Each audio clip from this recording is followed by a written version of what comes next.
You know, it's not a very common occurrence that I get to shoot a project in the backyard. Like literally the neighbor's house is right over there. You can see the barn right over there. But today we've got something pretty interesting. This is actually a combo video today. We're out here testing predominantly this 22 can here. This is the Taquito from Fletcher Rifle Works, but they also have it mounted on one of their open top 1122s. Now, the open top 1122 isn't a new product by any stretch of the imagination, but what they have done with this build here is pretty special, and I'm going to unwind its secrets in today's video.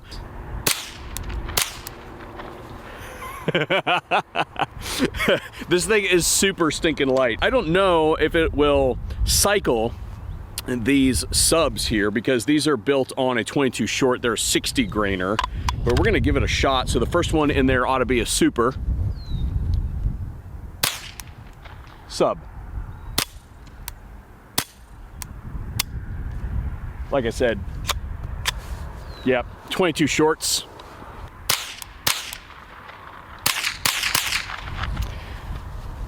The Taquito and the open top 1122 from Fletcher Rifle Works coming your way next on the VSO Gun Channel.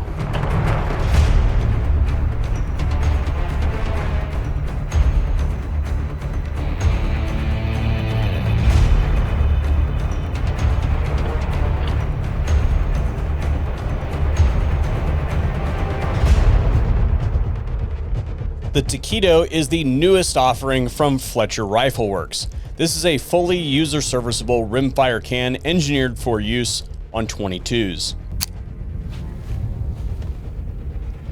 This device is designed to be hyper-competitive in the market, but still maintain many of the quality of life and durability features we expect in the 2025 suppressor market. While this can leans heavily into the aluminum construction and the baffle and the tube, the mount is actually a one-piece blast chamber. This allows the steel component to take the brunt of the pressure while keeping the unit super lightweight.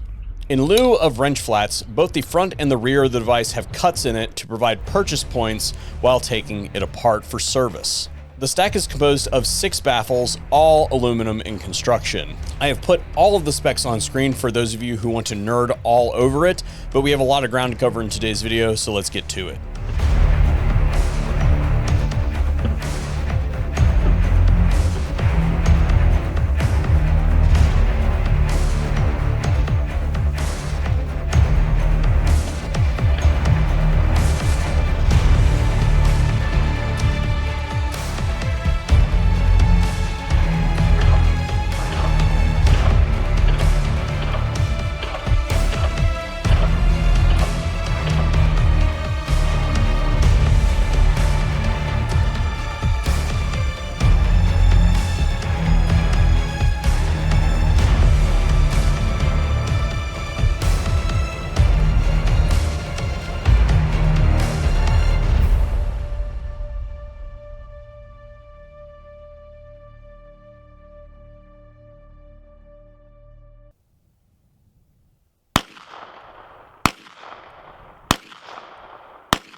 I hear you say, what does that translate to in the real world? Well, here is a shot of me shooting this rifle into a hay bale with my puppy next to me. That dog is afraid of the rain. Not the thunder, the rain. So what was that? It's not too bad, huh? What do you think? It's kind of weird, right?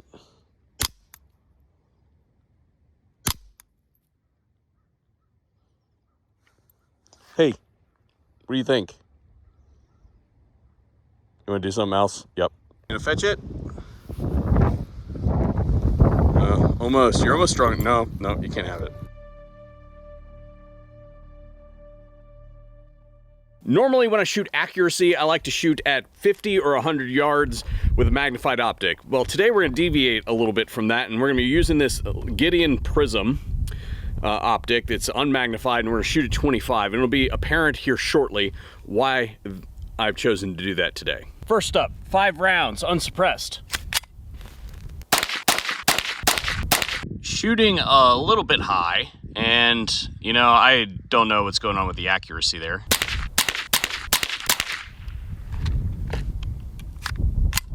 And there we are with our suppressed group, and it looks a good bit better, which is what we expect after we put a suppressor on. The open top 1122 from Fletcher Works is a little bit special in that instead of taking the entire weapon apart to be able to clean it, you just pull this pin located right here.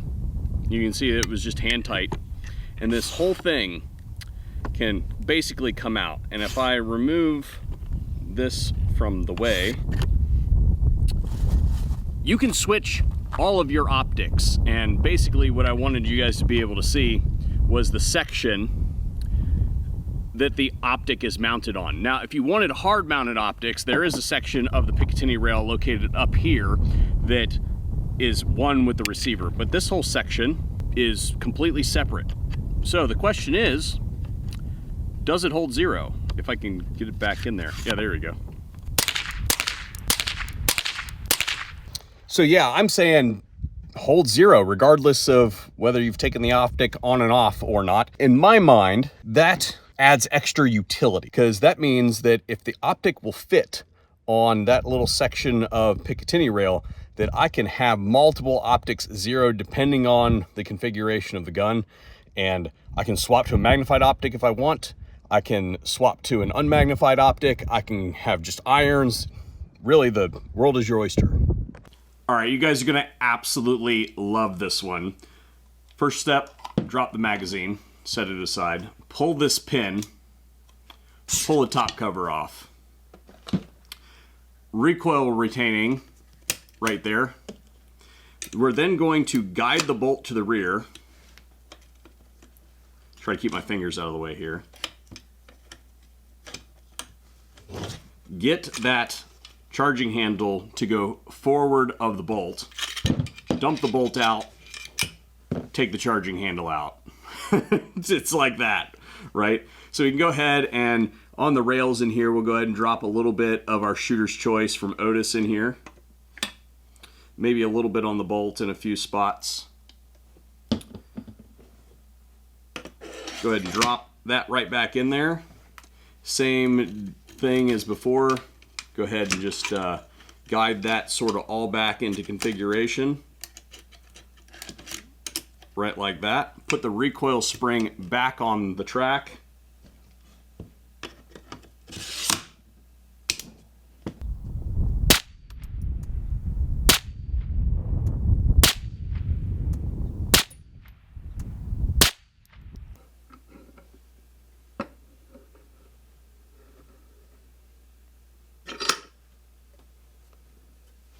So looking at this 1122 build, it has a carbon fiber barrel. So aluminum chassis, carbon fiber barrel, and that carbon fiber barrel shifts the weight considerably rearward when it comes to the overall balance characteristics, so to speak. So if we throw this up here, still rear heavy, still real. All right, right over the very back of the mag well. So I'm going to go ahead and reflect this so you can see exactly sort of where it balances. And that is with nothing on the rear here. What that ultimately results in is whatever implement you're going to add to the rear. I have a Midwest Industry stock here, so this is an SBR configuration, but if you added a pistol brace, it'd be the same impact, is going to shift that weight balance further towards the rear. So if we do this, that's definitely rearward, and pretty much balanced right there on the trigger guard. When you shift the weight balance to the rear, the perceived weight of the weapon feels less. and that results in less fatigue. Think of it like this. The farther you can shift the center of mass to the rear, the overall less effort is going to take for you to anchor that weapon to yourself. So the more we can concentrate towards the rear, the more is going to anchor on the shoulder, and you are going to feel less weight and thus become less fatigued. Adding cans to the end of weapons does the exact opposite. It adds mass all the way on the end, and that is more fatiguing. So shifting the weight balance far to the rear by using a carbon fiber wrap barrel is a really good move for a suppressor host. All right, folks, we are almost dark enough to start our night shoot. As you can see, it's looking pretty burned up over there because that sun just went back behind the horizon. Here pretty soon, we will have the darkness that we require to begin this test. Now, many of you have seen these before, so this will be a little bit of a review for you, but for those of you who haven't, I'm going to quickly run through what it is that we're looking for. We're looking at the change in flash characteristics on this weapon, suppressed versus unsuppressed. So what does that can do to the flash signature? We look for that in two locations. Obviously at the end, right, where the can is, but then also at the ejection port, because you can tell some things about how the gun is operating suppressed when you look at flash signature at the ejection port. Here's the thing. One caveat that I want to add today is because we are using a 22, and basically, as far as I know, all semi-automatic 22s are direct blowback weapons. Direct blowback weapons suck in these tests, and it does not matter what caliber. It doesn't matter if it's 9.45, 22 Magnum.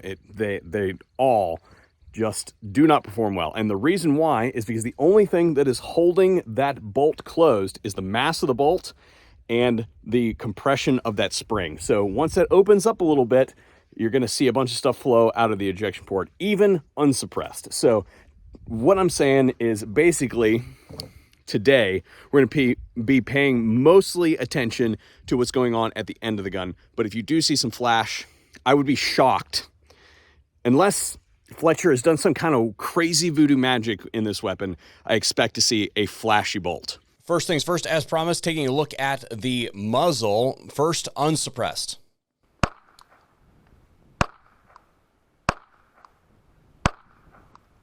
Now with the Taquito, you can see that knocks down the flash quite considerably. Now let's take a look at the ejection port so you guys can see what is actually going on at the ejection port from the shooter's view.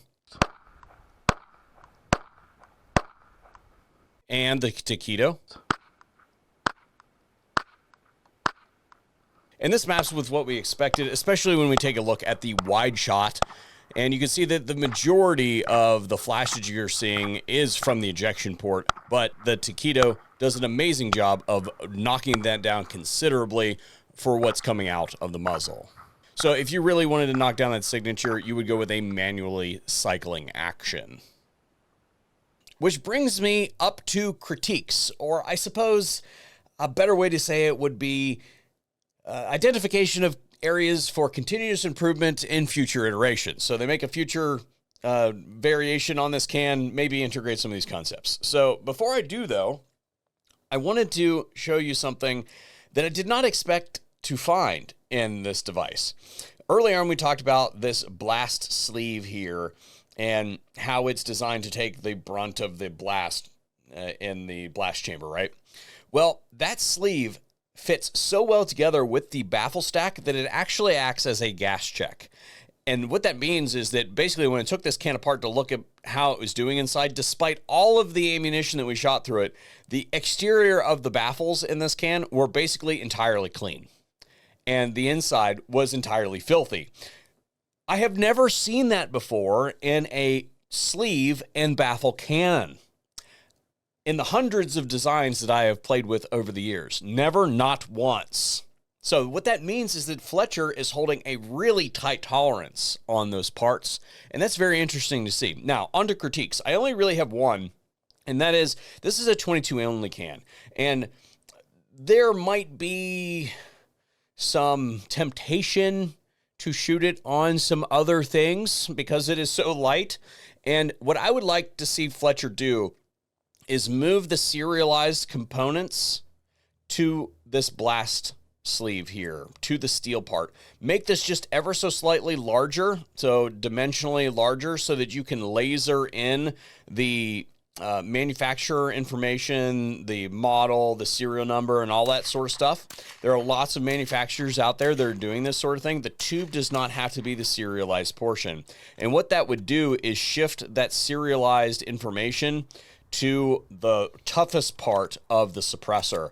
And so if you do something, I said if you do something stupid and blow this thing up or really badly damage it, then it is considerably easier to work with the manufacturer to get that thing up and running again if that is the part that was serialized versus the other parts that are made of aluminum. And that is really, again, my only critique.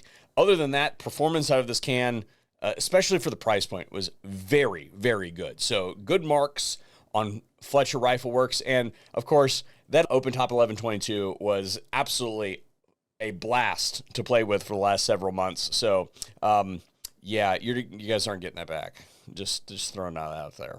But anyway, check them out, Fletcher Rifle Works. We had a great time, and hopefully we'll see you on another video here at the VSO Gun Channel.